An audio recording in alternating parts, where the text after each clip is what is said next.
On this lesson, let us discuss about Swahili city states. በዚህ ትምርታችን የምንማረው የስዋሂሊ የከተማ ግዛቶችን ታሪክ በተመለከተ እንማራለን። እስከ መጨረሻው አብራችሁ ቆዩ። About 2000 years ago, Bantu-speaking people established a small village settlement along the coast of the Indian Ocean.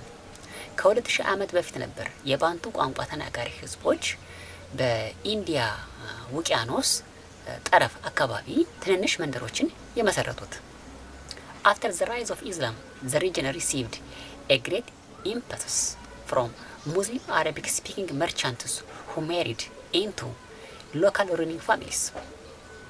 በዚህ አካባቢ እስልምና ሃይማኖት ከመጣና ከተስፋፋ በኋላ የአረብ ነጋዴዎች ከአካባቢው ማህበረሰብ ጋር በመጋባት ለአካባቢው ኢነርጂን ወይንም ኃይልን ሰጥተውታል። Subsequently, the language and culture were developed distinctly African but with Islamic and Arabic influence. በኋላም በሂደት ያው የእስልምና ሃይማኖትና የአረብኛ ቋንቋ ተጽዕኖ እንዳለ ሆኖ ቋንቋውና ባህሉ አፍሪካዊ ይዘት ይዞ ያደገ ነበር። This mixed Bantu Arab stocks were language called Swahili, meaning coasters in Arabic. ይህ የባንቱና የአረብኛ ቋንቋ ውህድ ቋንቋ ስዋሂሊ ተብሎ ይጠራል። ስዋሂሊ ማለት በአረብኛ ጠረፈኛ እንደማለት ነው፣ ወይንም ይሄ በውቅያኖስ ዳርቻ አካባቢ የሚገኝ እንደማለት ነው። ስዋሂሊ is now a common language in Eastern Africa. በአሁኑ ሰዓት ስዋሂሊ በምስራቅ አፍሪካ የታወቀ ቋንቋ ነው። ይህ የስዋሂሊ ቋንቋ የባንቱና የአረብኛ ቋንቋ ውህድ ነው፣ ግን ራሱን ችሎ አፍሪካዊ ይዘት ኑሮት ያደገ ቋንቋ ነው። The Swahili civilization is an example of cultural diffusion formed from the interaction between Arabic, Persian and Bantu traditions. ይህ የስዋሂሊ ስልጣኔ የአረብ የፐርሺያና የባንቱ ህዝቦች ውህድ ሆኖ እንደ ምሳሌ ይጠቀሳል።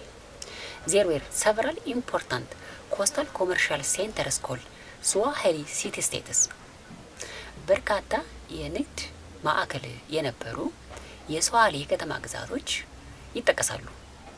Among the most important and influential coastal cities or ports were Mogadishu in Somalia, Malindi and Mombasa in Kenya, Zanzibar and Kilwa in Tanzania, Breva, Pete, Pemba and Sofala. ከነዚህ የስዋሂሊ የከተማ ግዛቶች ውስጥ ጎልተው የሚጠቀሱት የሚከተሉት ናቸው። እነሱም ሞቃዲሾ በአሁኑ በሶማሊያ የምትገኝ ከተማ ናት፣ ወይንም የሶማሊያ ዋና ከተማ የሆነች ናት አሁን። ማሊንዲ ኤንድ ሞምባሳ በኬንያ በአሁኑ ሰዓት የሚገኙ ናቸው። ዛንዚባር ኤንድ ኪልዋ በአሁኑ ሰዓት በታንዛኒያ የሚገኙ ናቸው። ብሬቫ ፔቴ፣ ፔምባ እና ሶፋላ ናቸው።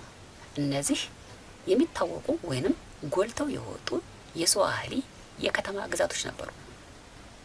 The most famous and imposing was Kilwa, situated on a small island. ከነዚህ ውስጥ ደግሞ በጣም ጎልታ የምትጠቀሰዋ ኪልዋ ናት።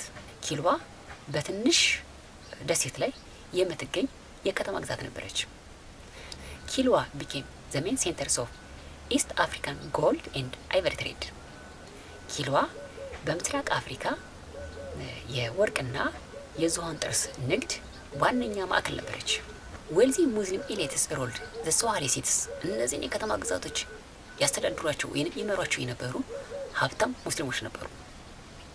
Evidence suggests that their commercial relation with Arabia, the Persians, India and Chinese existed long before the Portuguese arrival in the area. የታሪክ ማስረጃዎች እንደሚነግሩን ፖርቹጋሎች ከመምጣታቸው በፊት እነዚህ አካባቢዎች ከአረቢያ፣ ከፐርሺያ፣ ከኢንዲያ እና ከቻይና ጋር የንግድ ትስስር እንደነበራቸው ነው። From the very beginning, the Portuguese aimed to destroy the growing power of Muslims in East Africa. ፖርቹጋሎች እዚህ አካባቢ እንደደረሱ ያደረጉት መጀመሪያ የሙስሊሙን ኃይል አካባቢው ላይ መስበር ወይንም ማጥፋት ነበር። Impressed by East Africa's gold and ivory trade, the Portuguese established a trading port at Sofala in 1505 AD. በዚህ አካባቢ በሚገኘው ወይንም በምስራቅ አፍሪካ በሚገኝ የወርቅና የዝሆን ጥርስ ንግድ ፖርቹጋሎች እጅግ ተመስጠው ነበር ወይንም ስቧቸው ነበር። በዚህም በ1505 ዓመተ ምህረት የንግድ ማዕከል ሶፋላ ላይ መስርተዋል።